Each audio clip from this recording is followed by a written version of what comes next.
우리가 읽은 이 본문 말씀을 가지고 영원한 나라 이런 제목으로 함께 은혜의 말씀을 나누도록 하겠습니다. 이것은 교회사다라는 책에 보면 초기 그리스도인의 순교 이야기가 꽤 길게 소개하고 있습니다. 그 중에 페르페투아라는 사람의 순교 이야기를 잠시 소개하고 싶습니다. 페르페투아는 아기를 가진 상태에서 예수님을 믿는다는 이유로 로마에 잡혀가지고 감옥에 투옥을 하게 됩니다. 그런데 만삭이 되어서 차가운 감옥에서 아이를 출산하게 됩니다. 아이를 감옥에서 키울 수가 없으니까 그의 아버지가 아이를 데리고 가서 키우게 됩니다. 근데 이 아버지가 이 딸을 보면서 아이랑 떨어져 있는 게 너무 마음이 아프고 이 아이가 너무 불쌍하잖아요. 그래서 이 감옥에 갇혀 있는 딸 페르페투아에게 찾아가서 그 딸을 설득하기 시작합니다. 신앙을 포기하고 감옥에서 나와서 아이를 키우라는 설득이죠. 여러분, 이런 설득은 모성애를 가진 어머니들에게 굉장히 흔들리게 하는 설득이죠. 믿음이 있을지라도 아이들을 사랑하면 눈 딱 감고 그냥 나오면 될 것 같잖아요. 그러나 페르페투아는 신앙을 포기하지 않았습니다. 자신이 그렇게 하는 것은 하나님을 버리는 일이었기 때문이죠. 그러나 아버지는 딸의 마음을 도저히 이해하지 못했습니다. 그래서 이 아버지는 기독교에 대한 분노가 가득 찹니다. 기독교가 딸을 망쳤다고 그러면서 딸에게도 화를 냅니다. 감옥에 있는 딸의 얼굴에 손찌검을 하게 됩니다. 그러면서 호소도 합니다. 가족을 생각하면서 제발 신앙을 포기하라고. 옆에서 지켜보던 검사 힐라리아누스가 말을 합니다. 너의 아버지의 회색 머리카락을 가엾이 여길 수는 없니? 또 아이를 불쌍히 여길 수는 없느냐? 그러니 황제의 이름으로 그에게 희생제사를 드려라. 그때 페르페투아는 다음과 같이 말을 했다고 합니다. 나는 기독교인입니다. 나의 부친을 위해 나의 신앙을 저버릴 수 없습니다. 부친은 당신에게 공갈 협박을 받고 나에게 찾아와 신앙 고백을 초래하라고 호소했습니다. 비록 내가 지하 감방에 갇혀 있지만 부친의 고통을 생각하면 죄송하고 마음이 아픕니다. 또 내 아이는 감옥에서 잠시 동안 나와 함께 있다가 부친에게 보냈습니다. 아이를 위해서 말입니다. 하지만 하나님의 뜻이 아니면 그 아이도 이 세상에서 잠시라도 살 수 없을 겁니다. 나 역시도 그랬습니다. 이렇게 말하면서 신앙을 거부하지 않겠다는 것이죠. 어쩔 수 없이 이 페르페투아의 사형이 집행되게 됩니다. 막 출산한 아이의 어머니가 사형장에 오니까 그 어느 때보다도 이 사람들이 이 사형장을 집중해서 보았다고 합니다. 이 여인이 이 원형 경기장 안으로 딱 들어오는 순간 화가 잔뜩 난 황소가 이 여인을 들이받습니다. 이 여인이 나오기 전에 이미 검투사들과 이 황소가 싸우고 있었던 거예요. 그런데 갑자기 이 여인이 나오니까 황소가 그냥 이 여인을 들이받아 버린 겁니다. 쓰러진 그녀는 그 황소에 들이받아서 찢어진 옷을 가다듬고 넘어질 때 헝클어진 옷을 정리하면서 일어납니다. 책에 보면 이렇게 쓰여져 있습니다. 그녀는 마치 영광을 향해 걸어가는 사람 같았습니다. 이 동물과 싸우던 검투사가 이 쓰러져 있는 여인을 부축해서 일으킵니다. 그때 이 페르페투아가 검투사에게 얘기합니다. 검투사의 칼을 붙잡더니 이 칼로 나를 죽여달라고. 그래서 검투사가 이 여인을 죽이고 장렬하게 순교를 합니다. 믿음을 지키려고 순교한 것이죠. 또 한 사람을 소개하고 싶습니다. 체칠리아라는 사람인데요. 이 체칠리아도 예수님을 믿는다는 이유로 사형에 처해지게 됩니다. 뜨거운 열기가 가득한 목욕탕에 가둬서 이 여인을 쪄서 죽이는 사형을 시킵니다. 며칠 동안 감옥에 가둬가지고 마치 다니엘서에 나온 그 풀무불에 이렇게 불을 떼서 사람을 죽이듯 이 목욕탕을 펄펄 끓게 해서 쪄서 죽이려고 한 겁니다. 근데 며칠이 지나고 이제 로마 군인대가 이 그녀가 죽었는지 확인하려고 이 목욕탕에 들어갑니다. 그런데 죽기는커녕 사우나 하는 것처럼 죽기는커녕 신앙을 포기하지 않고 찬양을 하고 있는 겁니다. 그래서 어쩔 수 없이 로마 당국이 그냥 목을 치는 참수형에 처하기로 다시 형을 바꿔서 사형 집행을 하게 됩니다. 집행관이 이 세스틸리아라는 사람의 목을 치는데 안 죽는 거예요. 3번이나 칩니다. 그래도 안 죽는 거예요. 그러면 여러분 3번의 목이 쳤으면 죽진 않았지만 죽음을 기다리고 있는 사람 아닙니까? 모진 고통을 감내해 가면서 숨이 끊어집니다. 이제 이 여인이 죽고 시신을 수습하려고 하는데 이 여인의 손가락이 이상한 모양을 하고 있는 거예요. 이렇게 하고 있는 거예요. 삼위일체 하나님을 믿고 있다라는 마지막의 신앙 고백으로 이렇게 하면서 죽은 겁니다. 두 여인의 이야기를 들으면서 여러분은 어떤 생각이 드십니까? 꼭 저렇게 믿어야 돼? 이런 생각을 하신 분도 계실 거고, 내 믿음이 참 부족하고 연약하구나, 이런 생각을 하신 분도 계실 것 같아요.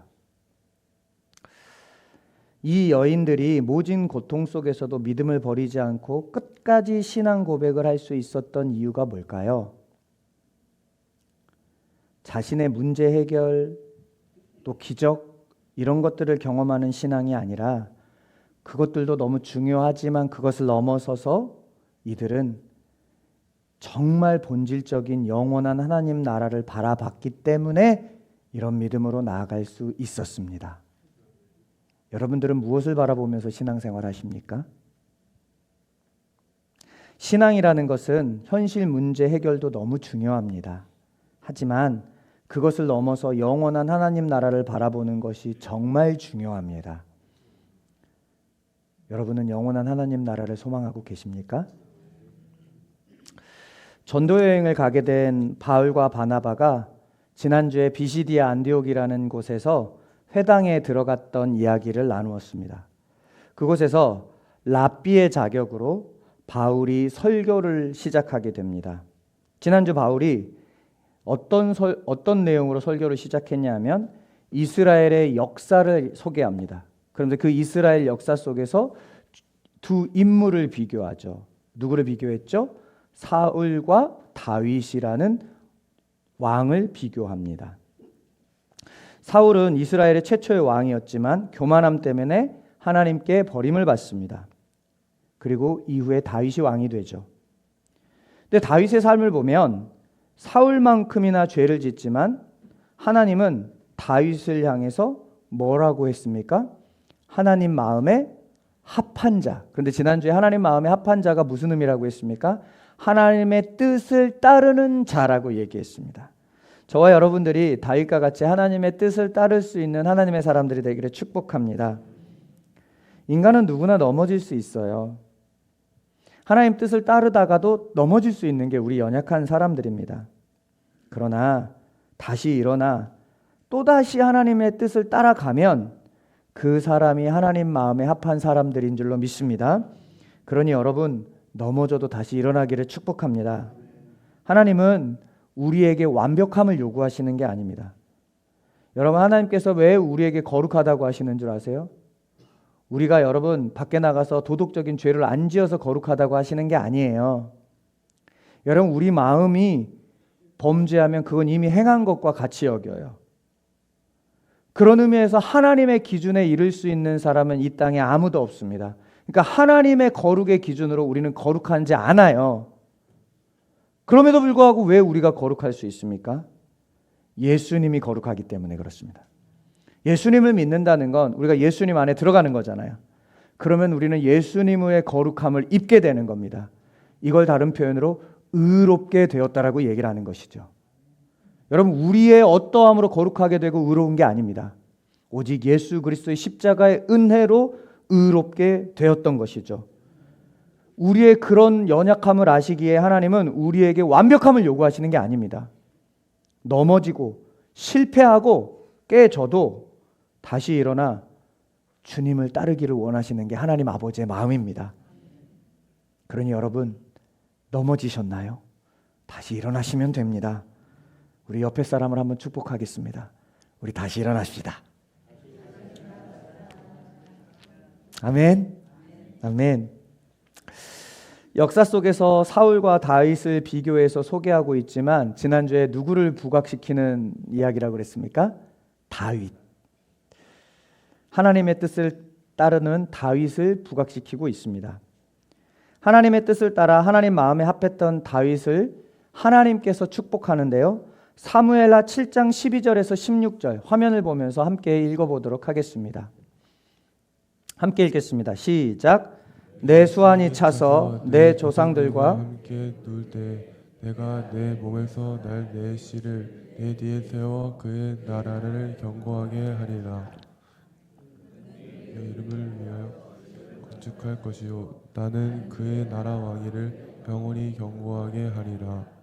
나는 그에게 아버지가 되고 그는 내게 아들이 되리니 그가 만일 죄를 범하면 내가 사람의 매와 인생의 채찍으로 징계하려니와 내가 내 앞에서 물러나게 한 사울에게서 내 은총을 빼앗은 것처럼 그에게서 빼앗지는 아니하리라.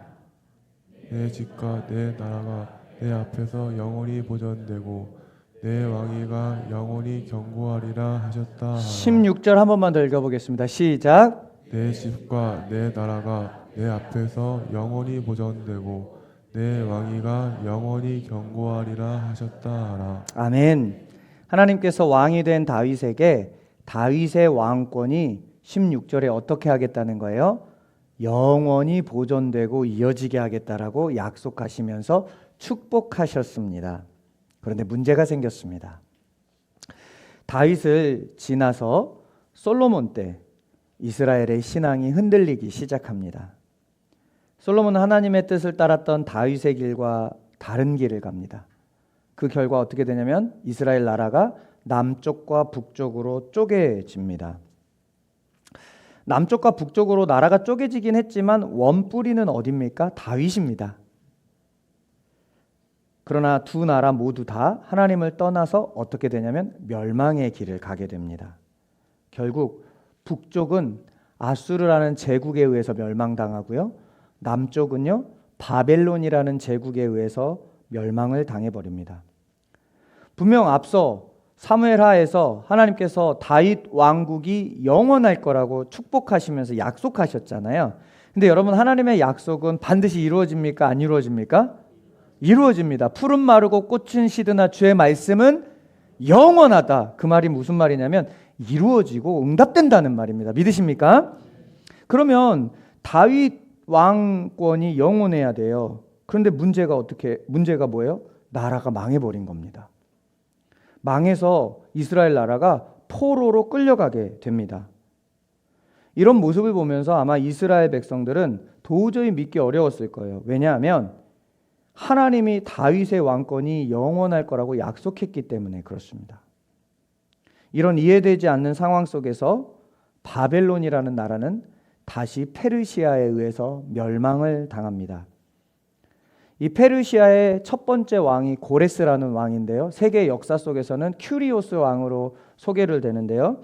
이 왕이요, 이스라엘 백성을 자기 고향으로 돌아가서 무너진 성전을 건축할 수 있는 포용 정책을 펼칩니다. 말하자면 은혜를 준 거죠. 이때 이스라엘 백성이 3번에 걸쳐서 고향으로 돌아와서 적국의 침략으로 인해서 무너져버린 예루살렘 성전을 재건하기 시작합니다. 그리고 나라를 재건하죠. 그렇게 재건할 때 이스라엘 백성들은 다윗의 왕국이 아직 무너지지 않았구나. 하나님께서 다윗의 왕국이 영원할 것이라고 말했던 그 약속이 아직 있구나라는 마음이 있었을 겁니다. 그 마음 때문에 지금도 이스라엘 나라의 국기에 다윗의 별이 들어있는 거예요. 다윗의 왕국이 영원한 것이죠. 이스라엘 백성들은 무너진 성전을 재건하면 다윗 왕태처럼 세계적인 나라로 명성을 얻을 거라고 생각했어요. 그런데 이스라엘은 여전히 강대국의 속국이었습니다. 페르시아라는 나라에서 고향으로 돌아와 성전을 재건했다 그랬잖아요. 이 페르시아라는 나라도 헬라라는 나라, 여러분 알고 있는 알렉산더 대왕의 왕이었던 헬라라는 제국에 의해서 페르시아 제국도 멸망을 당합니다. 근데 이 헬라 제국도요, 알렉산더 대왕이 죽고 난 다음에 나라가 4개로 쪼개져 버려요. 4개로 쪼개지면서 서로 나라 더 많이 차지하려고 싸우려다가 국격이 급격하게 약해집니다. 그때 신흥 강국 로마가 나와서 이 모든 제국을 다 빼앗아 버려요. 그래서 로마 제국이 생기게 됩니다. 그런데 이때 계속해서 짓밟혔던 나라가 누구냐면 이스라엘이에요. 다시 말해서 로마가 전 제국으로서 그 지역을 다 다스릴 때까지 이스라엘은 뭐하고 있냐면 강대국에서 계속 지배를 받고 있었던 거예요. 분명 다윗의 나라가 영원할 것이라고 얘기했는데 이 나라가 회복이 안 되는 거예요. 이 나라가 다시 세워지질 않은 거예요. 그런 시기에 로마가 이스라엘을 다스리고 있던 시기에 2000년 전에 예수님이 태어납니다. 그리고 예수님이 역사에 등장하셔서 공생애를 시작하면서 수많은 기적을 행하고 놀라운 말씀을 가르치기 시작합니다. 기적을 행하고 놀라운 말씀을 가르치는 예수님을 보는데 그의 족보를 딱 봤어요. 근데 예수님이 누구의 후손이에요? 다윗의 후손인 거예요. 그러니까 이스라엘 백성들 안에는 기대감이 생기기 시작합니다. 어쩌면 저 예수님이 그 열왕기 하에서 얘기했던 다윗의 왕국을 영원하게 하겠다는 그 왕국을 세울 수 있는 왕이겠구나 생각하기 시작합니다. 그래서 사람들이 예수님을 따라가기 시작해요. 수많은 무리들이 예수님을 추종하기 시작해요. 그런데 예수님이 십자가에서 처참하게 처형이 당합니다. 여러 번 얘기했지만 십자가는 가장 잔인한 사형틀, 그리고 사람들이 보는 앞에서 사형을 시킵니다. 그러니 그 예수님을 보면서 기대했던 만큼 유대인들이 어떤 마음이 들었을까요? 배신감, 실패감, 이런 부정적인 마음이 들어왔을 겁니다. 영원한 다윗 왕국을 이어가고자 했던 이스라엘의 간절한 바람이 산산조각 나버린 겁니다. 그때부터 유대인에게 예수님은 어떻게 인식되는 줄 아세요? 실패한 리더. 지금도 그렇게 인식하는 사람들이 대부분입니다. 절대 구원자가 될 수 없었죠.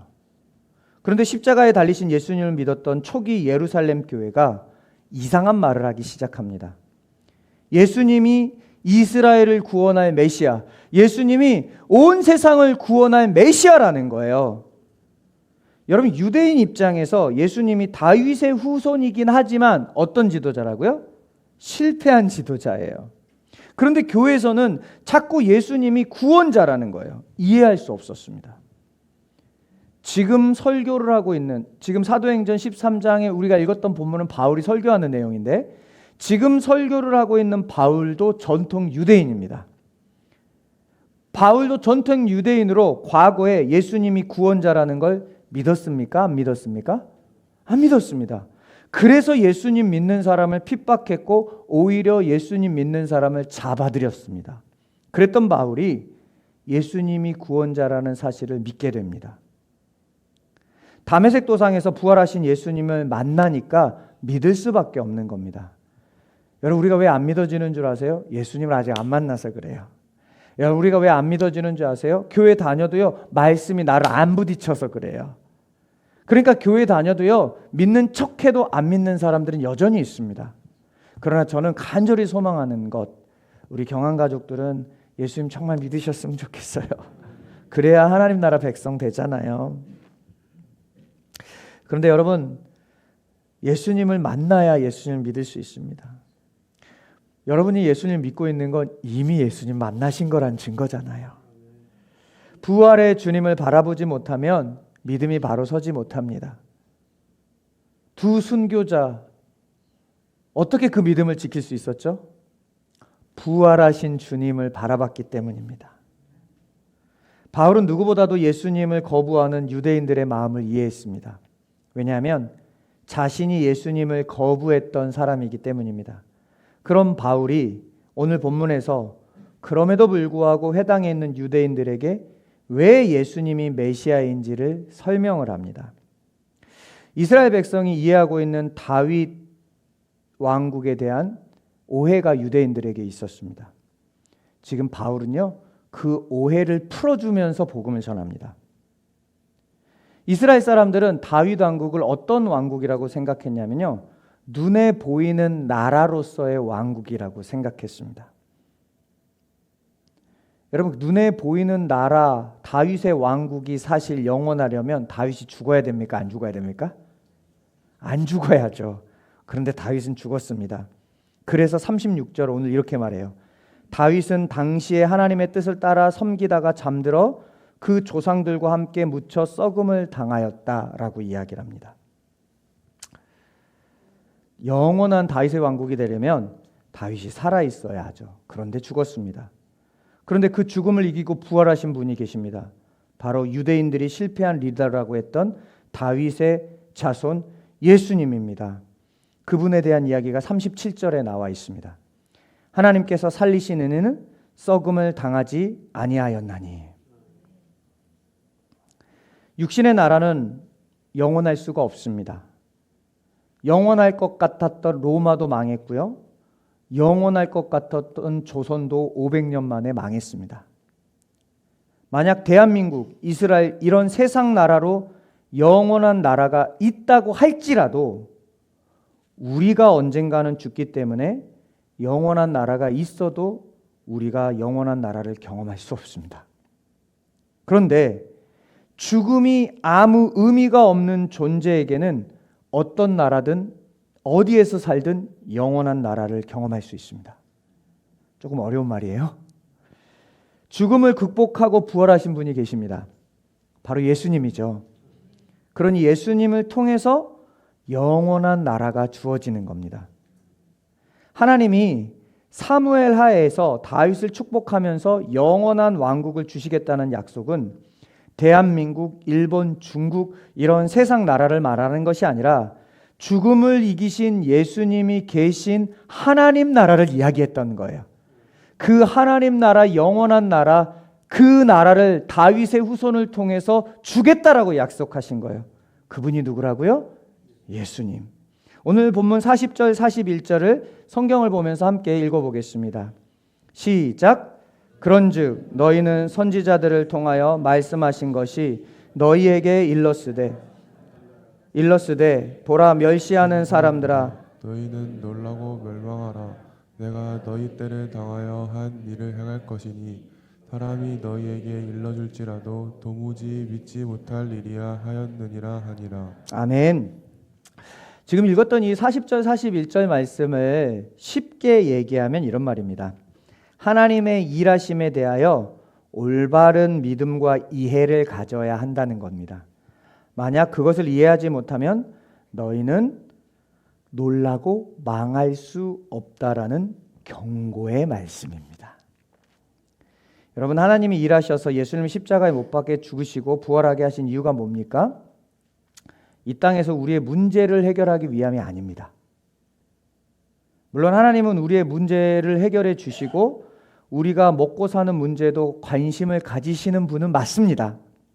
그러나 예수님이 십자가에서 죽으시고 부활하시는 이유는 우리의 육신의 문제를 넘어섭니다. 우리의 육신의 문제를 넘어서서 눈에 보이는 세상 나라의 삶이 아니라 영원한 하나님 나라를 위해서 죽으신 겁니다. 그러니까 진짜 본질적인 믿음은 이 땅에서 기적을 경험하거나 이 땅에서 내가 원하는 것을 이루는 게 아니라 천국을 바라보는 게 진짜 본질적인 믿음이라는 거예요. 본문의 바울 설교의 핵심이 뭐냐? 눈에 보이는 세상이 우리가 추구하는 곳이 아니라는 겁니다. 우리가 바라보는 것은 지금의 세상 나라가 아니라 영원한 나라여야 한다고 말하고 있는 겁니다. 흔히 영원한 하나님 나라가 임하는 시기를 종말의 때라고 말합니다. 흔히 종말이라고 하면 세상의 끝을 말합니다. 그런데 성경에서 말하는 종말은 그런 종말하고 달라요. 너무나도 많은 사람들이 종말을 잘못 알아서 이상한 사상에 빠져듭니다. 그래서 666, 베리칩, 이상한 극단적 종말론을 얘기해. 그건 성경을 정말 왜곡하고 모르는 거예요. 아예 원어를 무시해버리는 거예요. 배경을 무시해버리는 거예요. 그런 얘기는 여러분 관심도 갖지 마십시오. 그런 사람 어떻게 해줘야 돼요? 잘 돌봐줘야 됩니다. 잠 깨시라고. 오늘 어려운 얘기를 했더니 다들 눈이 막 이렇게. 그래서 늘 고민이에요. 어떻게 이 딱딱한 말씀을 잘게 씹어드릴까. 근데 오늘 도저히 어렵더라고요. 그래서 여러분 조금만 힘내주세요. 흔히 종말이라고 하면 세상의 끝을 생각합니다. 그런데 성경이 말하는 종말은요, 그런 뜻이 아니에요. 성경의 종말은 세상이 끝나는 게 아니라 하나님의 목적이 완성되는 거예요. 완전 다르잖아요. 하나님께서 세상을 창조하셨을 때 하나님의 목적으로 시작을 하셨어요. 그런데 종말은 끝나는 게 아니라 하나님의 목적이 완성되는 거예요. 그 완성돼서 우리가 뭐 하는 거예요? 영원한 하나님 나라를 누리는 겁니다. 그러니까 종말은 좋은 거예요, 나쁜 거예요? 그래서 요한계시록을 두렵게 가르치는 곳은 다 이단일 확률이 높습니다. 요한계시록은 제가 별명을 붙였어요. 제가 2년 동안 요한계시록 우리나라 최고의 대가한테 배웠잖아요. 내년에 그래서 요한계시록 여러분들 가르쳐 드릴 거예요. 그분을 먼저 모시고 그 이후에 제가 구체적으로 가르쳐 드릴 거예요. 요한계시록은요, 제가 별명을 붙였어요. 제대로 보면 요한계시록을 보면 기쁨이 넘쳐나는 성경이다. 빌립보서가 기쁨의 성경이라고 그러거든요. 아니에요. 빌립보서는 한 5배 기쁨의 성경이라면 요한계시록은 100배 기쁨의 성경이에요. 그만큼 요한계시록을 보면 소망이 생겨나는 성경이지 두려운 성경이 아니에요. 왜 소망이 생겨날까요? 종말이면 하나님 나라인데? 하나님 뜻이 완전히 이루어져 버리는데 왜 두렵겠어요? 그래서 종말은 끝나는 게 아니라 하나님 뜻이 완성되는 최고의 기쁨입니다. 그래서 주님이 재림할 때 항상 성경에서 어떻게 표현해요? 잔치. 그래서 여러분 종말은 좋은 겁니다. 할렐루야. 지금 우리는 바로 그런 하나님의 뜻을 이루어가는 과정 속에 있는 거예요. 성탄절을 앞두고 전 세계 교회는 대림절이라는 절기를 보냅니다. 대림절의 다른 이름으로 대강절이라고 하기도 해요. 똑같은 의미입니다. 이때 이 앞에 놓인 것처럼 4개의 초를 놔두고 매주 초 하나씩을 밝힙니다. 지금 3개의 초가 밝혀졌죠? 이 초를 밝히면서 뭐 하는 걸까요? 예수님의 재림을 고대하는 겁니다. 아, 저 초를 불을 왜 켜놨지? 오늘 의미를 아셨죠? 이제 다음 주에는 또 하나 더 켜지는 거예요. 사실 이 색깔의 의미도 다 있지만 시간 관계상. 여러분, 우리가 왜 예수님의 재림을 고대할까요? 예수님이 재림해야 하나님 뜻대로 세상이 완전히 회복되는 영원한 하나님 나라가 되기 때문이잖아요. 그것을 기대하는 마음을 가지고 마치 아무런 등이 없을 때 초를 딱 켜고 새벽을 기다리듯 그렇게 기다리는 거예요. 우리가 생각할 때 요즘 경기도 어렵고 살기 무척 고된 삶이라고 생각하지만 지금의 삶도 하나님의 뜻이 이루어지고 있는 삶이라는 걸 꼭 기억하시기 바랍니다. 이것을 바라볼 줄 아는 사람이 영원한 나라를 바라보며 사는 믿음의 사람이에요. 그런데 의외로 많은 사람들이요, 이거 바라보지 못하고요, 현실 나라만 바라보고 살아요. 그러니 현실의 문제 앞에서 믿음을 꼬꾸라뜨려 버려요. 왜 그럴까요? 하나님 나라를 바라보지 못해서 그렇는 거예요. 현실 나라 중요하지 않다는 얘기가 아니에요. 현실이 하나님 나라의 시작이기 때문에 현실도 중요합니다. 이것도 아멘 하셔야 됩니다. 현실 중요합니다. 그래서 먹고 사는 거 중요합니다. 그래서 주님도 관심 가지셔서 일용할 양식을 구하라고 기도하잖아요. 그러나 그것을 넘어서서 우리는 영원한 하나님 나라를 바라봐야 될 줄 믿습니다. 우리는 그 하나님 나라를 바라보기 때문에 구원자 되신 예수님을 믿는 겁니다. 그 예수님을 통해 주어진 하나님 나라가 바로 다윗에게 주어진 영원한 나라입니다. 우리 믿음의 사람들은 바로 지금 이 영원한 나라를 상속받은 사람인 줄로 믿습니다. 옆에 분에게 한 번 더 얘기해 주겠습니다. 당신은 하늘나라 시민권자입니다. 시작. 저는 말씀을 마무리하면서 영원한 나라를 사모했던 한 교회가 생각났습니다. 그것은 바로 요한계시록에서 소개하고 있는 서머나 교회입니다. 요한계시록은 AD 90년을 전후로 쓰여져 있습니다. 그때 당시 로마의 황제, 로마를 다스리고 있었던 황제는 도미티아누스라는 황제였습니다. 이 도미티아누스 황제는 모든 종교를 품어주는 관용 정책을 펼쳐요. 기독교도 인정하고 이슬람도 인정하고 불교도 인정해요. 그런데 모든 종교를 인정하는 조건으로 너네 종교에서 도미티아누스 황제인 나를 신으로 인정해야 돼라는 조건을 내겁니다. 다른 종교는 그걸 다 수용합니다. 불교도 섬기고 도미티아누스 황제도 신으로 섬깁니다. 이슬람도 섬기고 도미티아누스 황제도 섬깁니다. 돈도 섬기고 도미티아누스 황제도 섬깁니다. 근데 기독교는 문제가 생겼습니다. 나 외에 다른 신을 두지 말라. 우상 숭배하지 말라. 주님의 1계명과 2계명이 딱 걸려버리는 거예요. 그러니까 믿음이 있는 사람들이 이 도미티아누스 황제를 신으로 인정할까요? 안 할까요? 안 해요. 신으로 인정을 안 하면 도미티아누스가 어떻게 되는 줄 아세요? 기독교를 정식 종교로 인정을 안 해줘요. 그렇다고 예배를 못 드리게 하는 건 아닙니다. 예배는 드리게 해요. 이 기독교한테 안 좋은 걸 시행하게 해요. 뭘 안 좋은 걸 시행하게 하는 줄 아세요? 도미티아누스 황제가 자기를 신으로 인정하게 하기 위해서 아주 교묘한 정책을 펼칩니다. 어떤 정책을 펼치냐면 경제협회를 만들어요. 그래서 이 경제협회에 들어오려면 어떤 표를 발행하는데, 마치 여러분, 제가 이거를 설명하기 쉽게 얘기하려고 설명을 드리는 거예요. 여러분, 축산업을 하는 사람들한테, 이게 소를 키우는 사람들한테 소 한 마리 한 마리당 뭘 주는 줄 아세요? 귀를 뚫어가지고 소한테 숫자를 매겨요. 그럼 얘가 다 등록이 되잖아요. 그러면서 경제활동을, 이 축산업에서 경제활동하는 증을 주는 겁니다. 말하자면 조합원이 되는 거죠.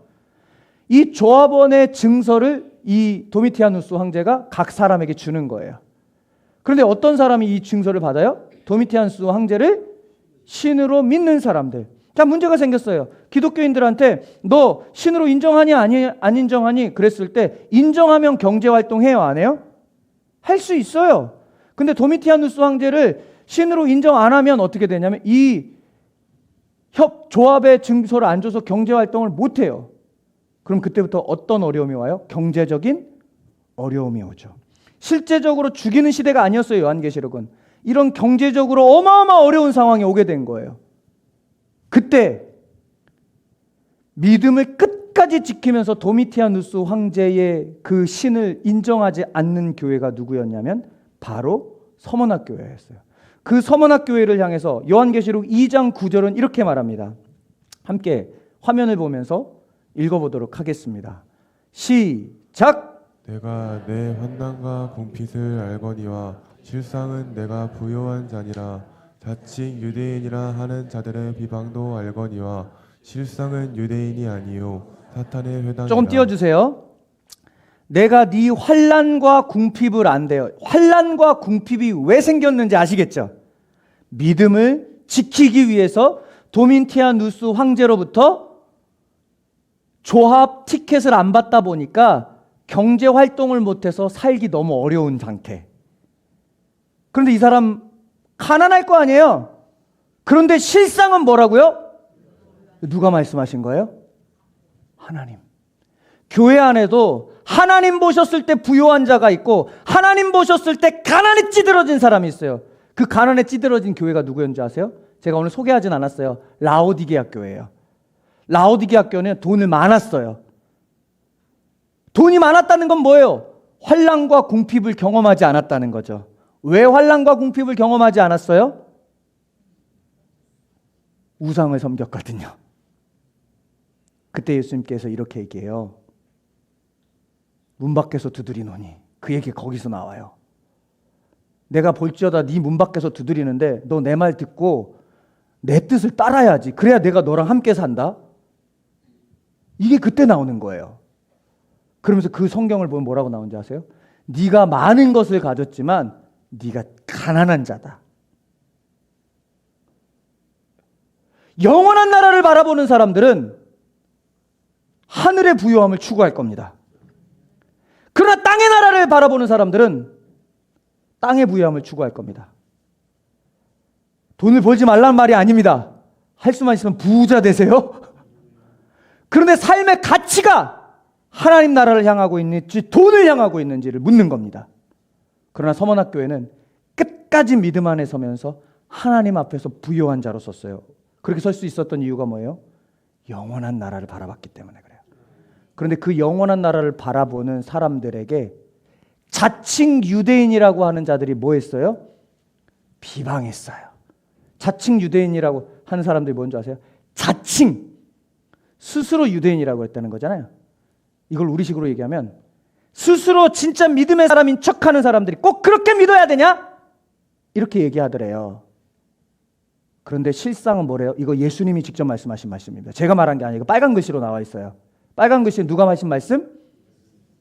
그런데 그 사람은 누구라고요? 유대인 아니다. 믿는 자 아니다. 사탄의 회당이다. 누구 말씀이라고요?